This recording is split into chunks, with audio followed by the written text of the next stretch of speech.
வணக்கம் மக்களே, சற்று முன் கிடைத்த தகவல் ஒன்றை பார்க்க போகிறோம். 17 தொகுதிகளிலும் திமுகவுக்கு பெரிய தோல்வி, ஸ்டாலின் அதிர்ச்சி. இந்த ஒரு தகவலை பற்றி தான் நாம் பார்க்க போகிறோம். தகவலை பார்ப்பதற்கு முன்னதாக நீங்கள் நம்மளுடைய சேனலுக்கு புதிய பார்வையாளர்களாக இருந்தீங்கன்னா சேனலை சப்ஸ்கிரைப் செய்து வைத்துக் கொள்ளுங்கள் மக்களே. தற்பொழுதை பொறுத்த வரைக்கும் கொஞ்சம் அப்படி பார்த்தா திமுக வெற்றி, கொஞ்சம் இப்படி பார்த்தா அதிமுக வெற்றி, அப்படி இப்படின்ற பேச்சுக்கள் தான் அதிகமாக பரவிக்கொண்டு இருக்கிறது.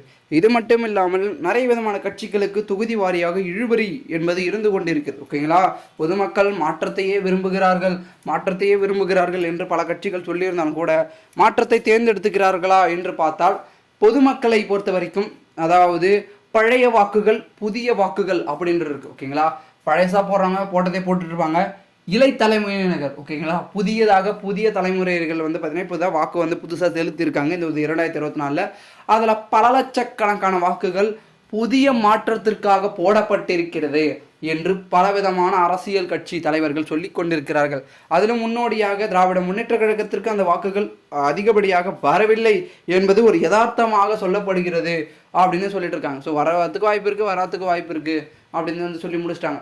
ஸோ அப்படி இருக்க சூழலில் இப்போ அதிமுக போயிடுச்சு அந்த வாக்குகள் அப்படின்னு கேட்டிங்கன்னா அதற்கு கொஞ்சம் வாய்ப்பு குறைவு.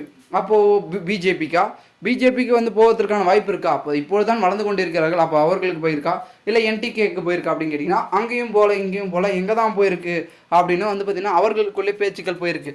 ஸோ இந்த ஒரு சூழலில் எல்லா கட்சிக்கும் வாக்குகள் பிரிந்து சென்று இருக்கும் அப்படின்ற ஒரு நோக்கம் தான் பாட்டுக்கிறது. ஆனால் குறிப்பாக திராவிட முன்னேற்ற கழகம் பல தொகுதிகளில் பார்த்திங்கன்னா பின்னணிவு என்பது இருந்தாலும் ஒரு சில தொகுதிகளில் முன்னிலை செல்வார்கள், ஹை லெவலில் போயிட்டுருப்பாங்க அப்படின்றதான் பார்க்கப்படுகிறது. அப்படி சென்றாங்கன்னா பல கட்ட பார்த்திங்கன்னா முயற்சிகள் மூலமாக அதிமுக மிகப்பெரிய ஒரு வெற்றியை பார்த்திங்கன்னா பெற்றாலும் கூட அதற்கு முன்னால் முந்திக்கொண்டு அதிமுகவுக்கும் திமுகவுக்கும் போட்டி என்பது நிலையும். ஸோ பொறுத்திருந்து பார்க்கலாம் எந்த கட்சிக்கு எந்த மாதிரியான தொகுதிகள் கிடைக்கப் போகிறது அப்படின்றதை. மேலும் இது போன்று நீங்கள் அரசியல் சாதனைக்கு போகலாம் தினசரி தெரிந்து கொள்ள சேனலை சப்ஸ்கிரைப் பண்ணி வைத்துக் கொள்ளுங்கள். நன்றி, வணக்கம்.